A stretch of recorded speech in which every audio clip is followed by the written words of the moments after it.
Prabhu Nityananda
Mukam bharati vachalam bhanguram yatrika tamam gandhi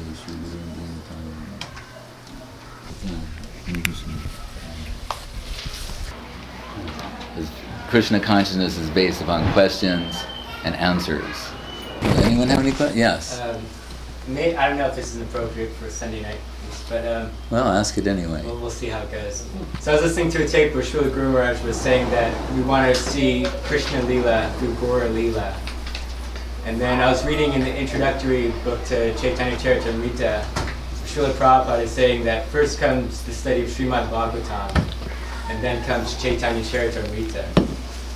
So I'm wondering how do we harmonize that? Well, yeah, no, that is a good question. Because,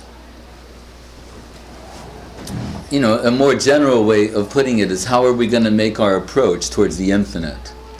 Sometimes Srila Sridhar Maharaj would say, the finite is going to meet the infinite. As I remember when I had my initial contact with the devotees, I went out and I bought a Bhagavad Gita as it is by Srila Prabhupada, and I started studying that. And I remember I was so excited by what I was reading, I was telling all my friends about it. And one of my friends, I was in New Jersey at the time, a friend of mine was in Chicago, so I called him, I said, you've got to read the Bhagavad Gita, it's the most amazing thing. Here, you'll hear the voice of God, God is speaking. Here, it's the song of God, please get this book. So he went out and got a Bhagavad Gita. But he didn't get the Bhagavad Gita as it is. So I remember we were having this phone conversation, and he said, all these things you're talking about that you're reading in that book and discovering in that book, I'm not getting that. And I was like, how is that possible? He said, which book did you buy? And it was like, the Penguin Classic by Christopher Usherwood or something like that. So no wonder he wasn't getting the same thing from it. So when we say, Bhagavad Gita, there are people all over the world who accept the Bhagavad Gita as a spiritual classic, East and West. Like sometimes when we used to make propaganda to get people to accept the Bhagavad Gita, we would point out, that Schopenhauer read this book, and Goethe, and even Goethe read this book, and Oppenheimer quoted the Bhagavad Gita when the atom bomb went off. This is a text you've got it for all occasions. Even if you're detonating, plutonium, you want to have a copy of the Bhagavad Gita. So everyone can find some value in the Bhagavad Gita. But then Srila Sridhar Maharaj, to follow his statement, as connotation increases, denotation decreases, which means, the more meaning you put into something, it's the focus of it's going to narrow, is another way of putting that. So then, and remember, the Maharishi, he likes Bhagavad Gita. Swami Satchidanand, every Swami likes the Bhagavad Gita, right? Rajneesh likes the Bhagavad Gita.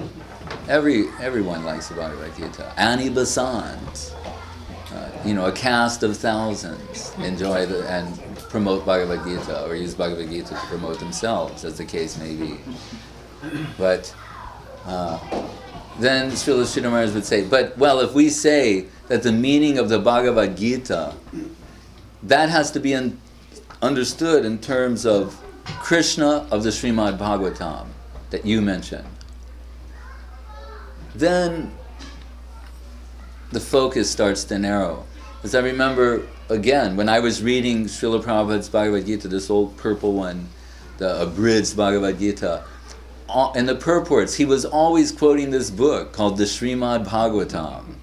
And I thought, if I ever get a chance, I'm definitely going to buy one of these Srimad Bhagavatams, because he's really big on this book. He's quoting it all the time.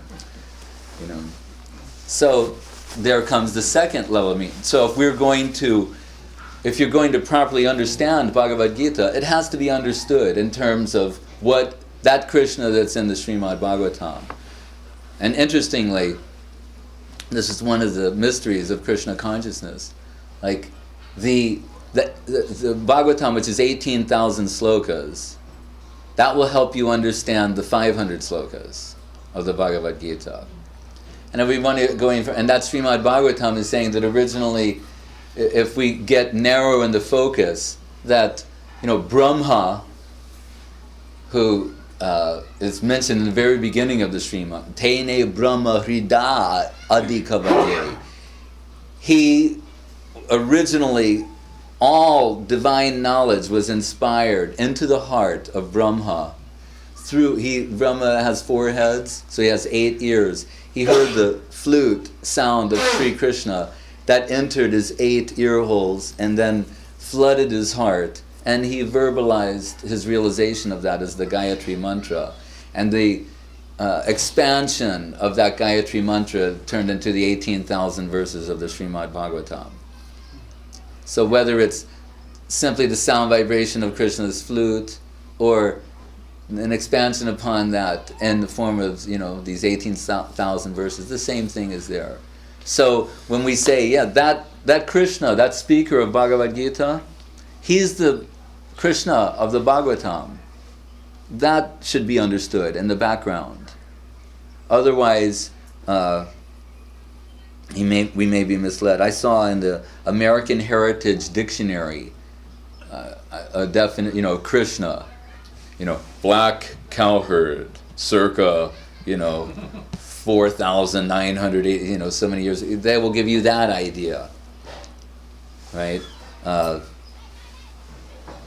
the Srimad Bhagavatam, in a very calculated way, before presenting Krishna's pristine pastimes with the gopis, they're going to systematically, step by step, show you that same Krishna who is playing as the cowherd boy in Vrindavan expands himself from his secondary expansion. Another expansion takes place for as Mahavishnu, who lies in the causal ocean, and from the pores of his skin innumerable universes are generated, and during a period of his one outward going breath.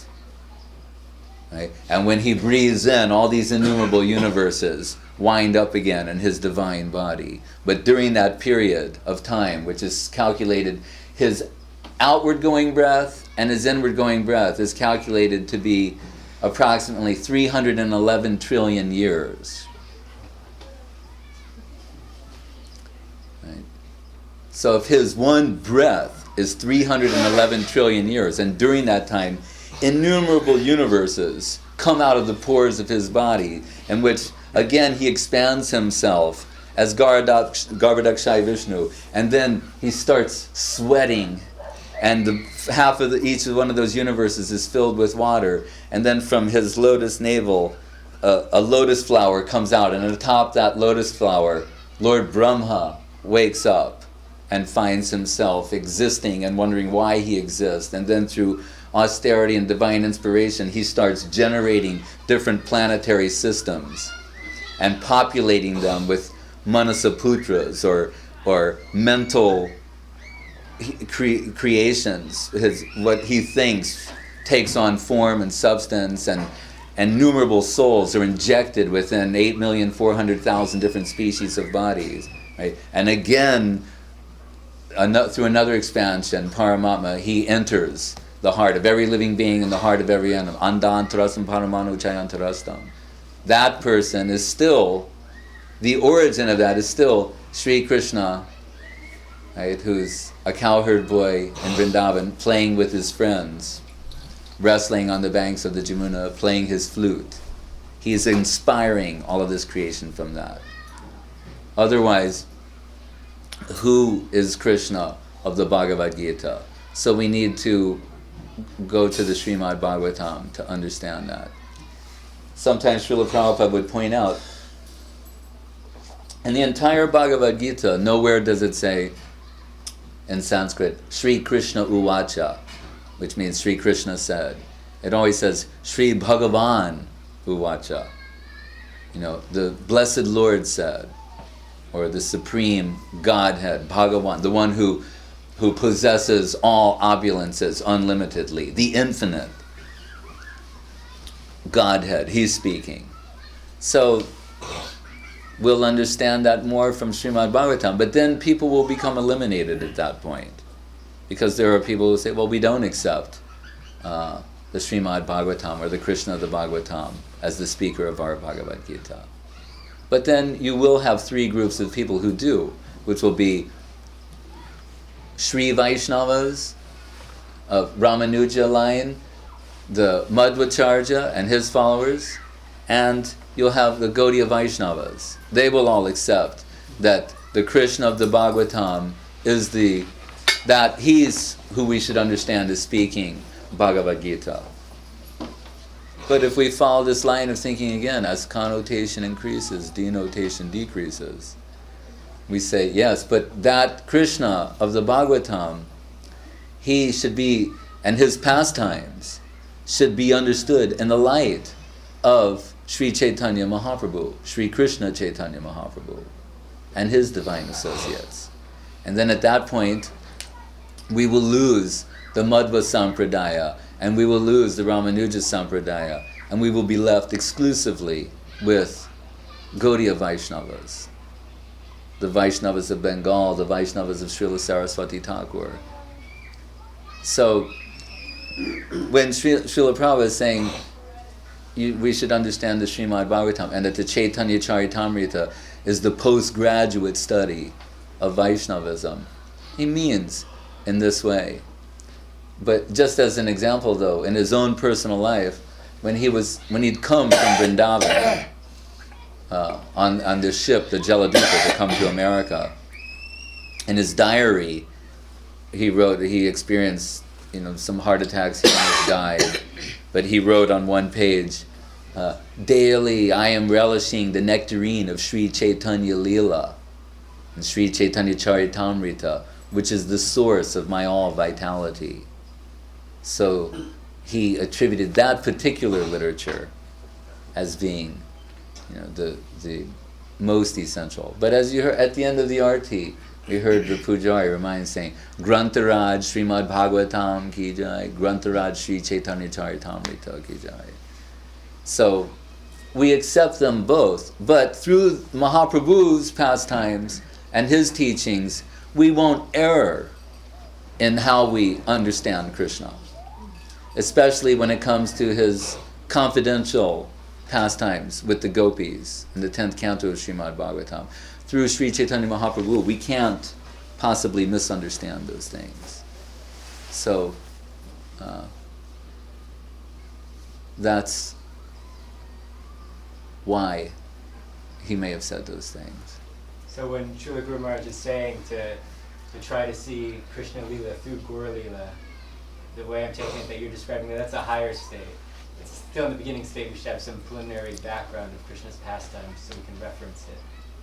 It's more of a That's also possible, just as we see that there are books written by Mahaprabhu's associates, and they describe who certain devotees were in Krishna Lila. And sometimes it's said also that this chanting and dancing that we're doing, that this is the Gaur Lila version of the Rasa Lila. Right? That Krishna, being an unlimited enjoyer, he wants to recruit more for the Rasa Lila and Krishna Loka. So through Gaur Lila, this chanting and dancing, more recruits are coming who inevitably participate in those pastimes. But it's not that simply that Gaur Lila is a vehicle. It is true. Prabodhananda Saraswati has one beautiful verse where it says, Yata yata Gaura padara vinde, vinde ta bhaktim krita punya rasi, tatak tatot sarpati hridya kasmat, radha padamboja sudham burasi. He's saying whatever serving capital you have should be directed toward Gaura Padara Vinde, the lotus feet of Sri Chaitanya Mahaprabhu. And whatever you have, like we may not consider it great, and should not, but if you have some energy, then you'll be best off giving that in service to the lotus feet of Sri Chaitanya Mahaprabhu. Saying why? Because look what you'll get for what you've given. Tata tatot sarpati hridya kasmat. What will happen is within your heart, something will manifest automatically, spontaneously. And what will that be? Radha padamboja sudham burasi. You will get some relish for the serving the lotus feet of Srimati Radharani. Right? And that, in other words, in making an investment in Gaur Leela, you get some real estate of Krishna Leela. Like we were praying to become, Uddhava says, Asamaho charanarenu jusamahang sham brindavane kamapi gula lato sadinam. To be, a creeper or a speck of dust in Vrindavan. Right? Because the gopis and Srimati Radharani, and they're moving on the plane of service, their lotus feet may sometimes step on that dust or brush up against those creepers. So it sounds like a very humble aspiration, but actually it's a very high thing. Because those creepers also, what do you think a kunj is made out of? Where Krishna has his divine pastimes, they're made out of these creepers. So in one sense, he's also saying, I want to be there. When all these divine pastimes are going on, I don't care. Just like when someone is very eager, when there's a concert, right? And someone, they want to see this particular singer or a particular group, right? They'll do anything to get there and to be in there. And they don't care, whether they're going to be an usher or they're going to sneak in, or somehow they want to get in there, right? So that they can hear what's going to and see their idols, right? Or sometimes people, they have this expression, oh, if I could have been a fly on the wall, when that conversation was going on. So where do these things turn? So that's what Uddhava is saying. Yeah, if I could be a speck of dust, Bhaktivinoda Thakur, Kita Jannaho, if I could be an insect, and I don't care what, just let me be there on some level. So Srila Sridhar Maharaj, in his explanation of the Shikshastakam, he's pointing out, on the one hand, Mahaprabhu is saying that verse, Ainanda Tanunja Patitamam, how's it go? Ainanda Tanunja Kinkaram Patitamam Vishame Bhavam Buddho. Tavapada Kripa, he's saying, where if I can just be an atom of dust at your lotus feet, that's the way of the Vaishnavas, to pray that way. He said, but once that is granted, like, all right, you can be a speck of dust there. You can be a fly on the wall in Gaur Leela. We'll give you that. See, but then, Nayanam Galadasru Dharaya Vadra. Oh, now, so much ecstasy is coming from that position. Streams of tears are pouring down my eyes. I couldn't imagine that this is what it would be like to be a conscious member of that domain. Now, with great eagerness, so much service is wanted. Just as there was, but people think of that, and how will you qualify for that? Srila Prabhupada is telling you in that statement, through Gaur Leela, all these secrets will be revealed. That is the mystery. Anarpita chiram chirad kornayavatirna kalo. What was never given before. Like Krishna, comparatively, was stingy at giving out Krishna prem compared to Mahaprabhu. And Krishna's pastimes were here with his eternal associates. And every now and then, someone, how are they getting Krishna's mercy? We see. They're being murdered, their heads being cut off, like the washerman with the tailor with no sense, or some demons. They're, in that way Krishna's benedicting them. But it says, Yagyai Sankirtana Praya, what is it? Krishna Barnam Trisha Krishnam Sango Pangashta Parshadam. Mahaprabhu, what are his weapons? His devotees, his associates. Those are his weapons. The holy name and his devotees. Although sometimes different moods are there, as if to annihilate. And people try to enter those pastimes in different ways. Just, and in the time of Mahaprabhu, there was this one brahmachari. As people, we know what devotees are like. Sometimes they get on some really strange trips about how they're going to make advancement.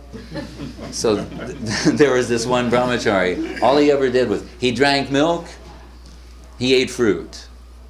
Right? And he was totally celibate his whole life. Not even remotely did anything enter his consciousness. Not even out of the periphery of his vision. He didn't even commit lust in his heart, in the words of Jimmy Carter. I said James Earl Carter, with all due respect. He was that type of celibate. So And that as these pastimes of Mahaprabhu were being revealed in Navadvip, the word was getting out to people. Like just like here, the Sri Chaitanya Saraswat Seva Ashram, the word is out. Sometimes, in the community, the neighbors are also, oh, there's wondering, what is that kirtan we hear? And they draw different conclusions. So in Mahaprabhu's time, these people were even, more qualified to draw more distorted conclusions. Like they would say, come on, we know in Kali Yuga you can't be a Vaishnava. Yeah. So what are they doing over at that house? Come on, what are these people doing? They're just sitting there singing all night. Yeah, right. You can't. It's not possible to be Krishna conscious in Kali Yuga. It says it right here in the scriptures. We all know that. But Vrindavan Thakur said these people were envious of Mahaprabhu and his devotees. Then there were other people who were saying they would approach Mahaprabhu's devotees because these were closed door kirtans. He didn't want anyone who was not qualified to be there. So some people, they thought, the way to get in, they would approach the devotees and they would say, look, I've heard that by falling at the lotus feet of a devotee, one can become purified of one's all sinful activities. So I'm now falling at your feet and I'm praying for your mercy. And also I have one question. What? Can I go to the kirtan tonight? You think you'd get me in? Look, I'll be in the corner. I won't even say anything. I just want to see Nimai Pandit dance and chant. I've heard it's the most extraordinary thing imaginable. So they were always trying to figure out ways to get in. So that brahmachari, he was always bugging Srivas Thakur and saying, please, Srivas Thakur, my whole life, look, all I've eaten are fruits, milk. I'm a nice stick of brahmachari, I'm celibate my whole life. Can't you just let me go and see one kirtan? So Srivas Thakur, devotees are very merciful, we know that. So he said, all right, but you have to kind of hide while you're there. So, no disturbance will be made. And as they began their kirtan, after some time, there's Advaita Charya spinning around dancing in ecstasy, Gadadhar Pandit, Nityananda Prabhu, and then Mahaprabhu says, I don't feel the same bhav I usually feel. How about you? That same ecstasy is just not coming tonight. Wonder what it is. Looks over at Srivas Thakur. You know anything about this? He's saying, well, he said, there are no atheists here. But Mahaprabhu knows everything.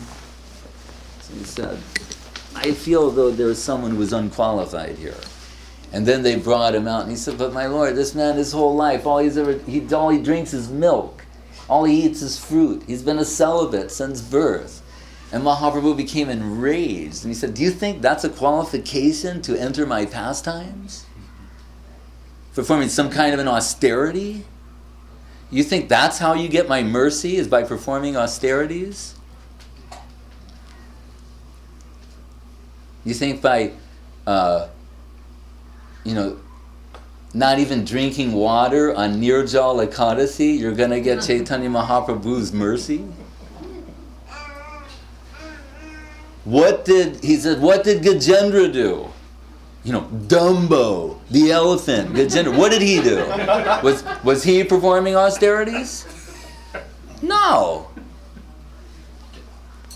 Right? He didn't perform. He said, was Hanuman performing austerities? He's a monkey. Did he perform austerities? No. They got my mercy.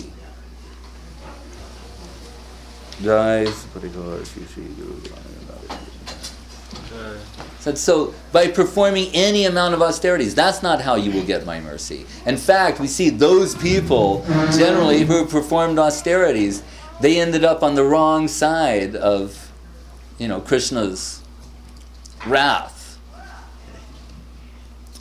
So then that brahmachari, he felt so horrible that what was I thinking? And he felt so terrible inside for for trying to make this kind of approach to enter the Leela of Sri Chaitanya Mahaprabhu. He said, but I did see my Lord Nimai Pandit dance, and that was the most extraordinary thing that I'll never forget. And he was on his way out. And then when Mahaprabhu saw that he was so repentant, he brought him in. And then said, all right, come on.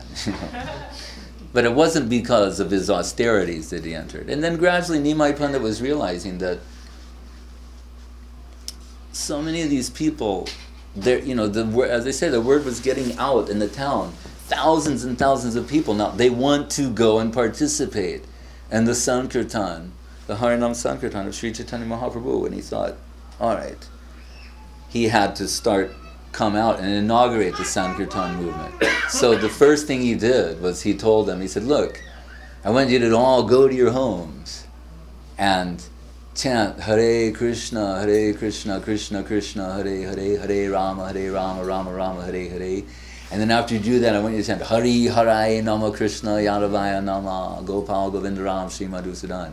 So go, and this way, Vrindavan Das Thakur mentioned that he actually initiated everyone.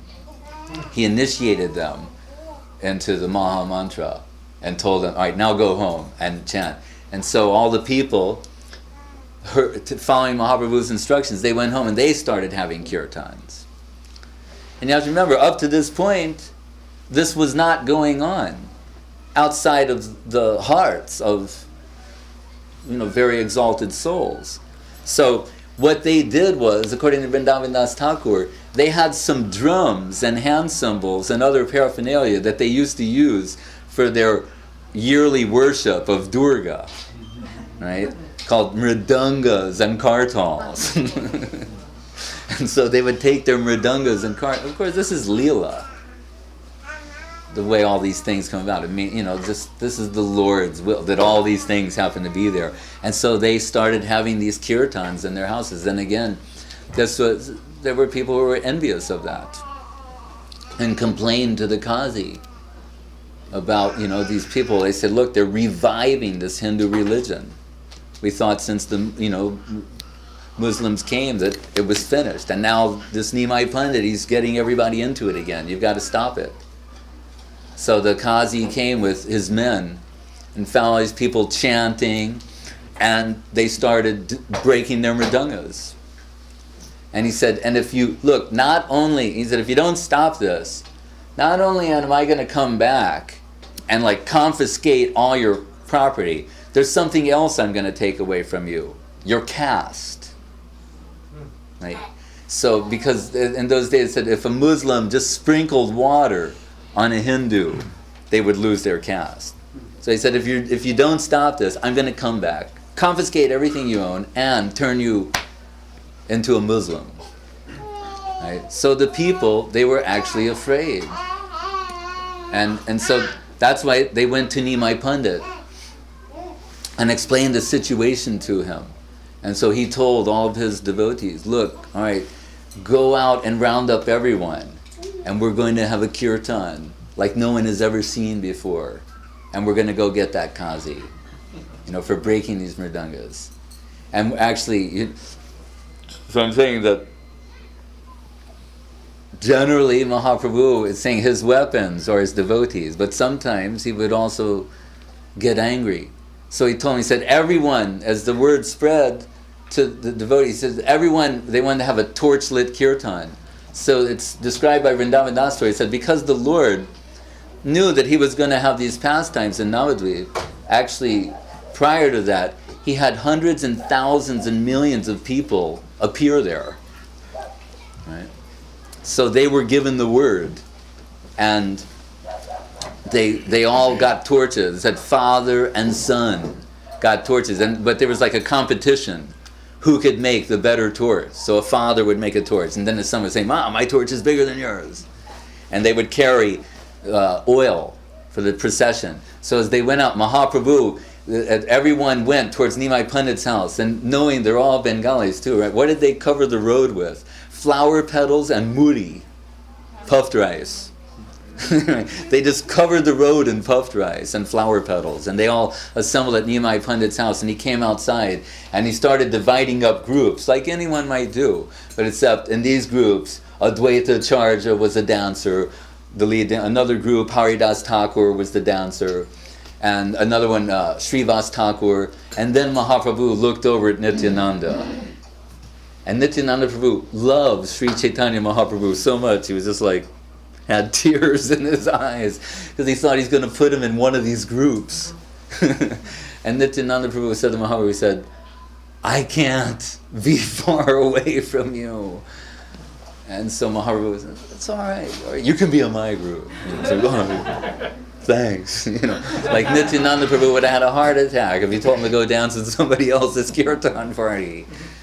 So then Nimai Pandit started the first Harinam Sankirtan there ever was. This is the Harinam Sankirtan movement, right? This was the first one, and then he took it to the streets. And so as this kirtan was going on, and they're walking across the muri and the puffed rice, in some places Mahaprabhu's lotus foot would touch the soil. And so some devotee walking behind them, they would see all the symbols of Sri Chaitanya Mahaprabhu's lotus feet in that earth. And so naturally they would dive down and grab that and then rub it all over their heads. Back to Prabodhananda Saraswati, Yata Yata Gora Padara Vinde. The lotus feet of Sri Chaitanya Mahaprabhu, they would take that soil and put it all over their heads. I was telling some of the devotees earlier today, but the first time we ever saw Srila Prabhupada was at the San Francisco airport. And these devotees, myself included, we had never seen Srila Prabhupada outside of a picture. This was the first time we were ever seeing him, his divine form.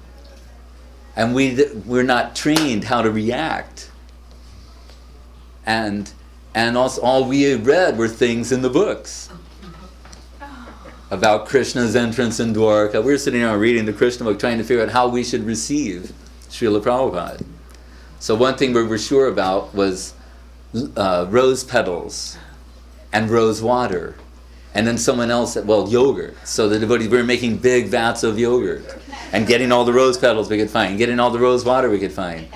So when Srila Prabhupada finally came off the airplane, this is at the San Francisco airport, and he walked through, the devotees, we just saw him. We all started screaming. We weren't chanting. Devotees were just going like, ah! And then they started throwing rose petals. And the Prabhupada was smiling and whining. And then they were throwing rose water on top of the petals. And it's starting to get a little sloppy. And then it really got sloppy, and they started throwing yogurt on the floor. So there's yogurt, rose water, and rose petals, and people are screaming, ah! And then someone would run and jump. If Prabhupada walked through the yogurt, they would run and jump there and then slide like 20 feet. And then on their knees, just like, and they were eating the yogurt and the rose, and their devotees were a mess. So that was, our own reaction to these things. So when you hear the pastimes of Sri Chaitanya Mahaprabhu, we can just imagine how real all this really is. But instead of, 50 devotees at an airport, you have millions of them in Navadvip, where the Advaita Charja dancing in a kirtan, So this kirtan, you can imagine, if 1 million people were chanting Hari Haraye Nama Krishna in unison. We know when we have kirtan here, and just like tonight, Maharaj led a very nice kirtan at some point, that it's resounding, that sound of the holy name. Imagine 1 million people chanting in unison Hare Krishna or Hari Haraye Nama Krishna. It started piercing all the material coverings of the mundane world. So much so that the demigods and the higher planetary systems are going like, what's going on down there? So then they wanted to come. So all the demigods started descending to the earth. And when they came, what did they do? They showered flower petals, because that's what the devotees do. And they started joining in the kirtan and saying that Deva and the demigod, there would be someone, a human being, and right next to him would be a demigod, and they would both be chanting and singing and dancing. And they would, try to get a glimpse of Sri Chaitanya Mahaprabhu, who Vrindavan Das Thakur says, I cannot properly describe what he looked like. He said, all I can say is it looked like a golden mountain that was intensely illuminated, sometimes rolling in the dust. And his body, from all the feet of all the different devotees, would be covered in dust, and then rivers of tears would pour out of his eyes and wash all the dust away on his beautiful moon-like lotus face. And he said it looked like a full moon had risen, covered with different types of sandalwood. And sometimes Mahaprabhu would fall on the ground in ecstasy, and devotees would. And then the devotees, it said also that at this point, who had been afraid before about the Kazi, they started getting a little inspired. And so people were saying things like, where is that Kazi? Bring him out here. I'll cut his head off. And then sometimes the devotees, that one would say, I could kill 12 atheists right now. Bring me 12 atheists, I'll kill all of them. But while they're doing this, they're going, Hari Hari Namo. And then they would jump on the ground and pretend that the ground was atheist and start pounding the ground and beating up the earth as though it was an atheist. And so, in the midst of all of that, it said it was not clear where they were going. Just as sometimes Nityananda Prabhu and his associates, they're so lost in their ecstasy, they don't know where they're having a kirtan and going somewhere, but they don't know exactly where they're going. So when Mahaprabhu's mother saw the Lord dancing in that way, she wanted more mudi and flower petals to be put there so that his feet wouldn't become injured. But at any rate, then finally, Chaitanya Mahaprabhu led them all in the direction of the Kazi's house. And it's saying he was roaring like Lord Shiva at the time of the annihilation of the universe. And it was actually scaring everyone. And he's saying, because the devotees, they would also impersonate him, saying, I am Nimai Pandit, and I have come to deliver the entire universe. And then Mahaprabhu, in that mood himself, he said, that's what made him so angry. He said, I've come to give Krishna Prem to everyone. And someone's going to try and stop that. They're going to try and stop me from inundating this entire universe and everyone in it with a flood of love of God. Impossible. I'll kill him. So when they got to the Kazi's house, the kirtan reached a crescendo, and Nimai Pandit started to, man, these people are really jacked up at this point, right? By God himself. And he pointed to the Kazi's house and he said, break it! Destroy the place! And all the devotees went in there singing and dancing and chanting and destroyed everything. They ripped down banana trees. Mango trees had broken branches just like swinging from them. The house was everything in the house was just totally destroyed and trashed. And then Nimai Pandit he wanted to kill the Kazi. And that's when all the devotees, they begged him not to. And they mentioned that they said, normally, but you expand yourself for these kind of things. Into Rudras, through your Sankarshan, through this expansion, that expansion. So back to the Srimad Bhagavatam and all this knowledge and information about how the Lord manages everything. They said, and you're not known for doing these things, so please, don't harm anyone here. And so he didn't. And at that time, the Lord, he took all the devotees and their kirtan to the house of Kolavecha Sridhar, one of his devotees. Just, a simple person. And it said, because he'd become thirsty, that Kolavecha Sridhar had one water pot that was like, it had been repaired several times, it was broken, it was jagged, it was generally a filthy type thing, but he was so poor he couldn't afford to get a new water pot. But in that water pot there was water. When Mahaprabhu came there, he drank water from that water pot. And Vrindavan Das Thakur says, the sort of transformation, divine transformations that overcame his body are impossible to describe just from drinking water from his devotee's water pot. So that's what we're trying to understand, is how it is that Supreme Lord, the original personality of Godhead, finds devotion so appealing, so heart-swallowing and devouring, that he himself wants to take a position of a devotee and considers himself glorious if he can have a little bit of water, prasad, from that of a devotee, or if he can take the remnants of a devotee. So that is inconceivable, how the devotees are more exalted than the personality of Godhead himself. And those sort of things are not as visible or clear without Gaur Leela, Yata Yata Gaura Padaravinde, the lotus feet of Chaitanya Mahaprabhu. Now, that incident you described, that's Vrindavan Das Thakur. He's Right. presenting it like that. Right. Then Kaviraj Goswami, Krishna Das Kaviraj, he gives it a little different vantage point.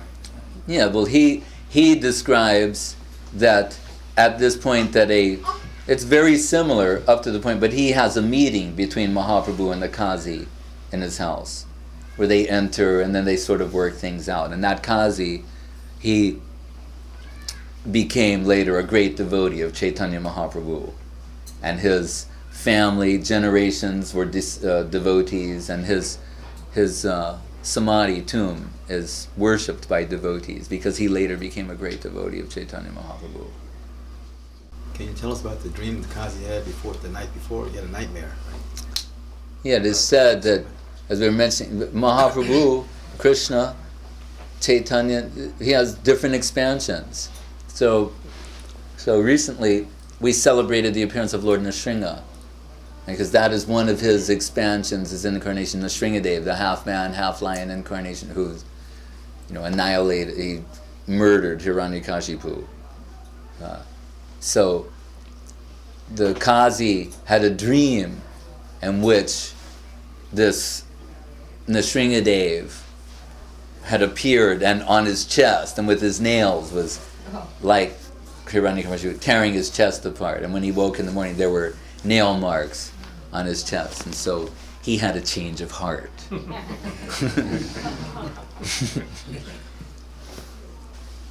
And at one point, Vrindavan Das Thakur says that those devotees with their millions of torches, as they became illumined with Krishna prema in their hearts, before they lit the torches, because this kirtan started before it was dark, and it gradually became dark.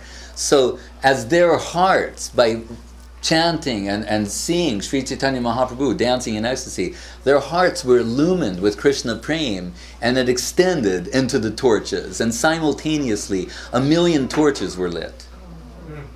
And so no one could tell whether it was day or night. They thought that the Brahma Jyoti had descended in this world, and they would have one torch in one hand, and in their other hand they were dancing in the air. But Vrindavan Das Thakur points out they were also carrying oil to keep the torches going. So what had happened was, without their even knowing it, all of them manifested four-armed forms. So they had the torch in one hand, the other hand raised, and then the other hand they were carrying oil and, different things. And they didn't even know they'd become four-armed. Again, this is Vrindavan Das's portrayal. So, and then at one point he says, don't think that this is unbelievable. He said, because, he said once, there was a time once when Krishna, and like that, he manifested 900,000 palaces once, complete with entrances, guards, everything. 900,000, like that. It was all Satya Sankalpa. He said also when Krishna once went bathing with his devotees in Dwarka in the salt ocean, just by their presence, the whole ocean turned into an ocean of nectar. He said, so don't doubt these things.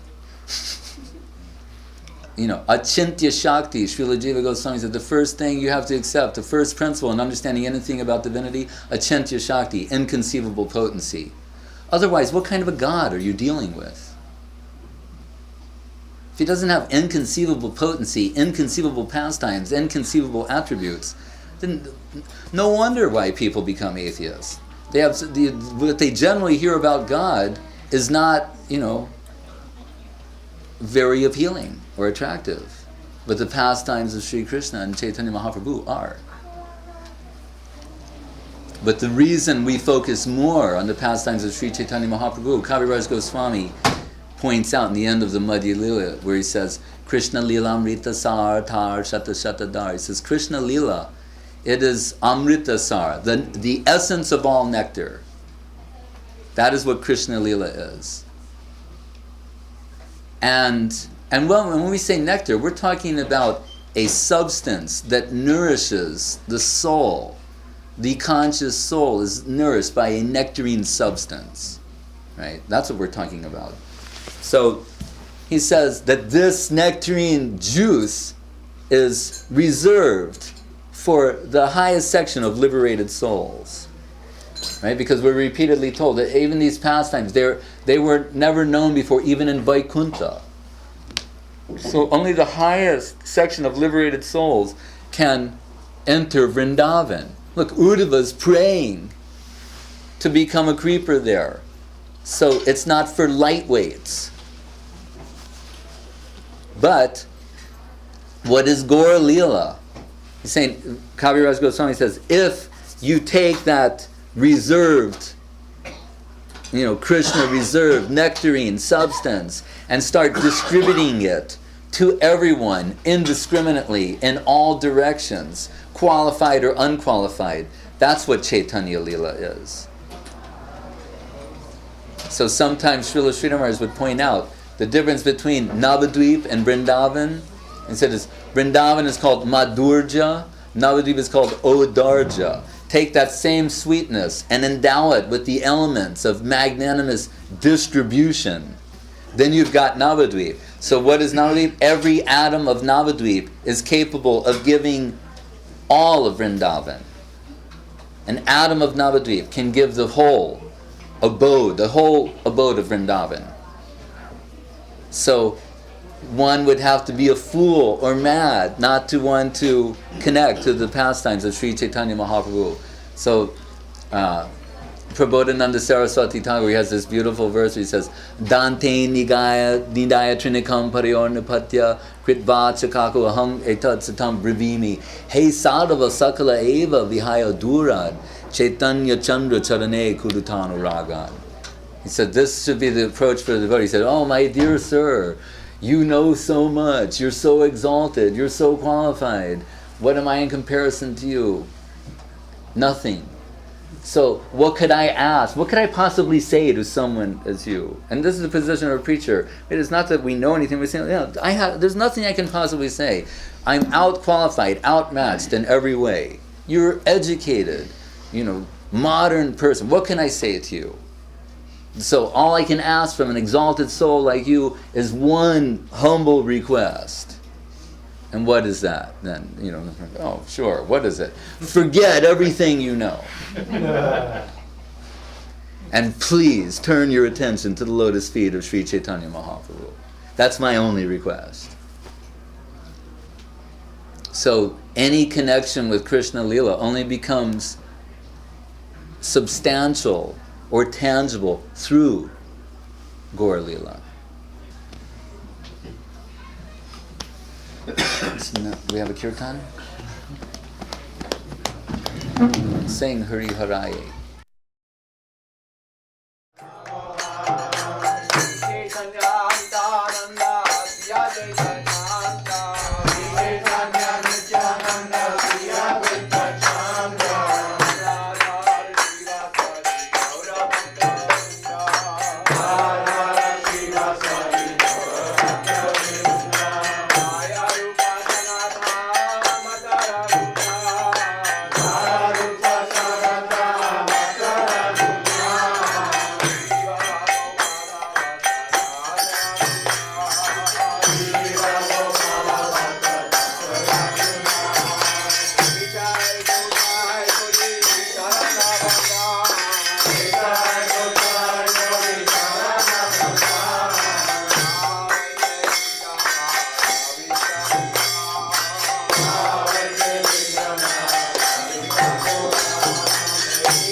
Vaishnava Padma